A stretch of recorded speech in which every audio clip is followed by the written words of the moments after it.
नमस्ते। मैं ज्योति नाइक। आज इंसानियत के ऊपर कुछ बातें करेंगे।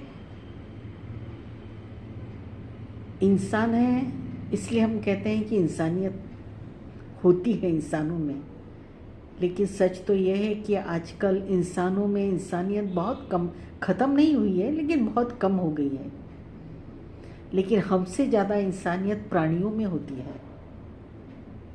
आपने देखा होगा कि जब किसी बंदर का बच्चा मर जाता है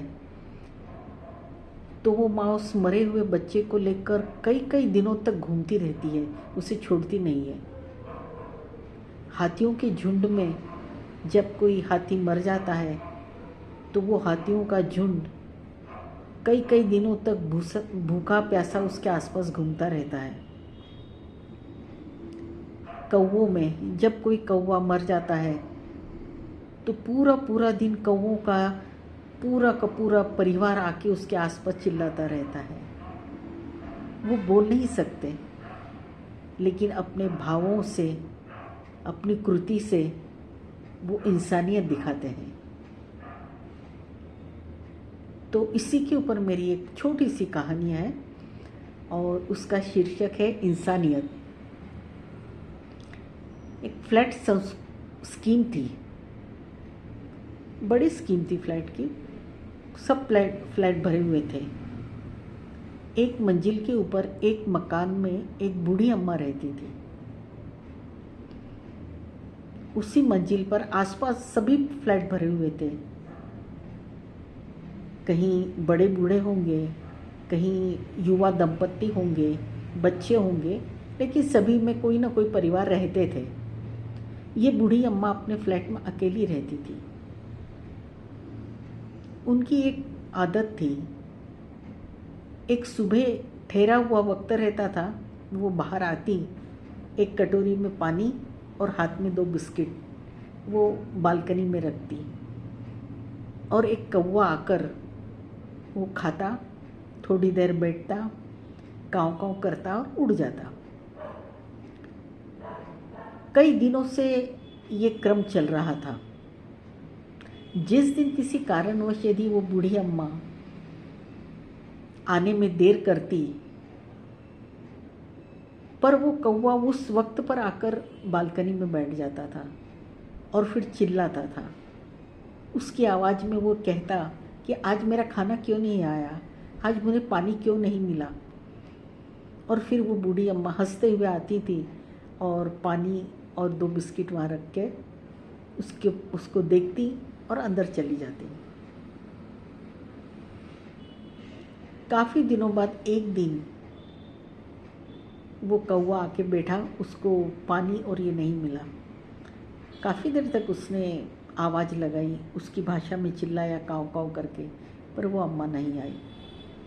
आधे घंटे बाद वो कौवा दूसरी बालकनी में जाके बैठा और वहाँ चिल्लाना शुरू किया, कोई नहीं आया।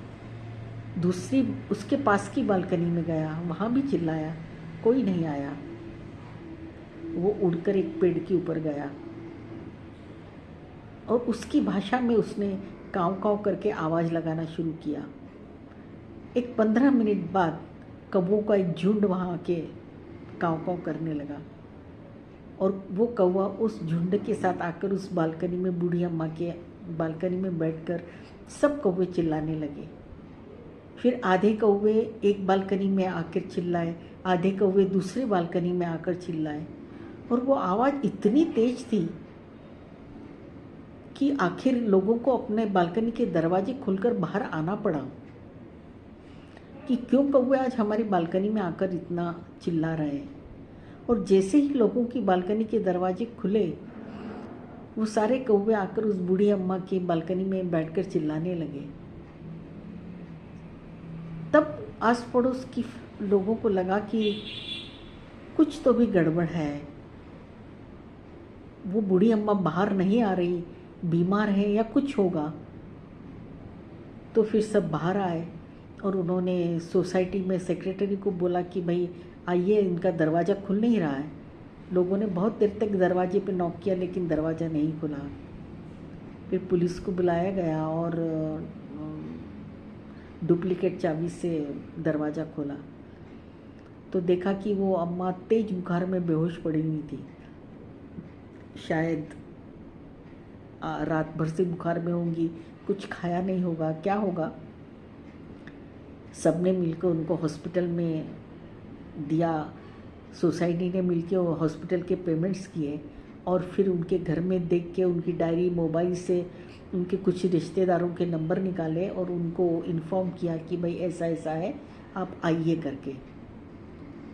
शायद उनके रिश्तेदार दूर के शहरों में रहते होंगे, उनको आने को 2 दिन लगे, लेकिन इस 2 दिनों में वो कौवा फ्लैट वालों को थोड़ी सी इंसानियत दे गया था। वो फ्लैट वालों ने आपस में मिलके उस अम्मा का खाना पीना, दवाई, हॉस्पिटल का बिल सब ने मिलके किया। उनके रिश्तेदार आए और उसके बाद फिर वो 2-3 दिन हॉस्पिटल में रही अम्मा, और फिर बूढ़ी अम्मा, और फिर उनको घर लेके आए। उनको घर लाने के बाद उस फ्लैट स्कीम में एक आश्चर्य हुआ। आते जाते लोग उस बूढ़ी अम्मा का दरवाज़ा खटखटाते, उनसे पूछते, आप तबीयत ठीक है, कुछ ज़रूरत तो नहीं है। और फिर उस बूढ़ी अम्मा का दरवाज़ा खटखटाते, उसके बाद पड़ोसी का दरवाज़ा खटखटाते, और धीरे धीरे धीरे सब एक दूसरे से परिचय में बढ़ने लगे और एक धीरे से एक नए परिवार, उस फ्लोर के ऊपर एक नया परिवार बन गया। तो सोचिए कि इंसानों को एक कौवा इंसानियत सिखा गया। तो इस कहानी का एक कटु सत्य है कि हमारी जो ग्रामीण संस्कृति थी कि हम अपने पड़ोसी को भी एक परिवार का हिस्सा मानते थे, वो आज कहीं लुप्त हो गई है। आज फ्लैट संस्कृति में हम अपनी 4 दीवार में कैद हो गए।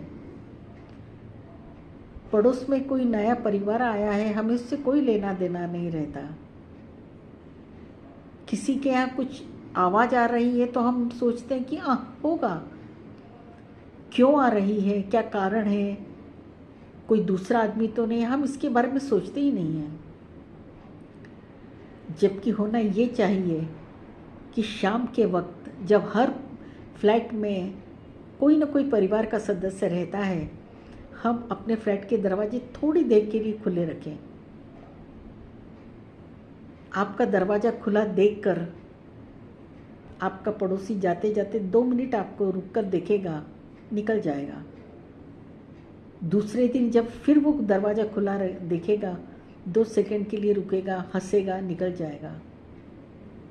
तीसरे दिन आएगा, आपको नमस्ते करेगा। चौथे दिन आपके दरवाजे पे आकर आपका परिचय पूछेगा, अपना परिचय देगा। और ये जो बढ़ते कदम रहते हैं, ये धीरे धीरे आप और वो एक परिवार बन जाएंगे।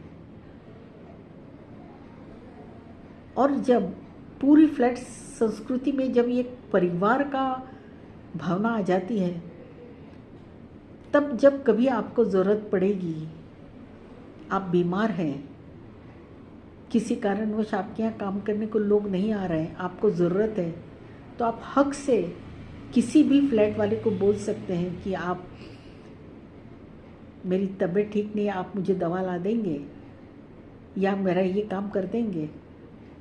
आप हक से उससे बोल सकते हैं कि आज मुझे ऑफिस से आने में देर है, मेरे बेटे की तबीयत ठीक नहीं, आप देख लेंगे, आपको थोड़ी देर आप उसको अपने यहाँ रख लेंगे।